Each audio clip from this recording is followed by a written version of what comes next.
Indian ഫുട്ബോളിനെ പിടിച്ചു കുലുക്കുന്ന ചില റിപ്പോർട്ടുകളാണ് ഇപ്പോൾ പുറത്തേക്ക് വന്നിരിക്കുന്നത്. എവിടെ കുലുങ്ങാൻ, ആര് കുലുക്കാനാ സാറേ നമ്മുടെ ഈ ഫെഡറേഷനെയൊക്കെ?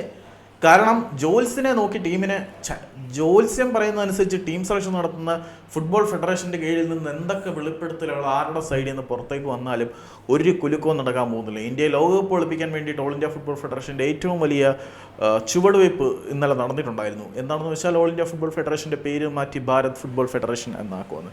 അതൊന്നുമല്ല പറയാൻ വന്നത്, പഴയ ഇന്ത്യൻ ഫുട്ബോൾ ടീം പരിശീലകൻ ഹൈദരാബാദിനെയൊക്കെ ISL കിരീടം ചൂടിച്ച് ഇന്ത്യൻ ഫുട്ബോളിൽ വന്ന ഉടനെ തന്നെ വിപ്ലവം നടത്തിയ മനോലോ മാർക്കസ് എന്ന സ്പാനിഷ് പരിശീലകനാണ് ഞെട്ടിപ്പിക്കുന്ന കുറച്ച് വെളിപ്പെടുത്തലുകൾ നടത്തിയത്.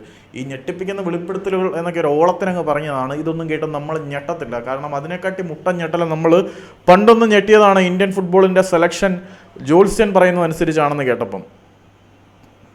ഇപ്പോഴും അതൊക്കെ തന്നെ വലിയ കാര്യമൊന്നുമില്ല. മനോലോ മാർക്കസ് സ്വന്തം ഇഷ്ടത്തിനല്ല ടീമിനെ സെലക്ട് ചെയ്തതെന്ന് പുള്ളിക്ക് തന്നെ തുറന്നു പറയേണ്ടി വന്നിട്ടുണ്ടായിരുന്നു.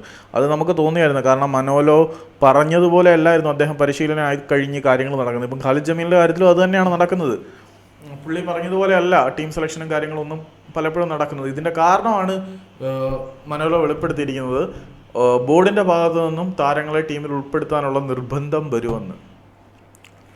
കുറേ കാലം സോ കോൾഡ് ലെജൻസൊക്കെ ഇന്ത്യൻ ഫുട്ബോൾ ടീമിനെ അങ്ങനെ കടിച്ചു തൂങ്ങി കടന്നു, അവന്മാർക്ക് പകരക്കാരില്ലാതെ വന്നു എന്നുള്ള ചോദ്യത്തിനൊക്കെ ഉത്തരം കൂടിയാവും ഇതൊന്ന് വിശ്വസിക്കാം. ഏതായാലും മനോലോയുടെ വെളിപ്പെടുത്തൽ വളരെ വലിയൊരു ഭൂകമ്പം ഇന്ത്യൻ ഫുട്ബോളിൽ ഉണ്ടാക്കും എന്നൊന്നും ഞാൻ പ്രതീക്ഷിക്കുന്നില്ല.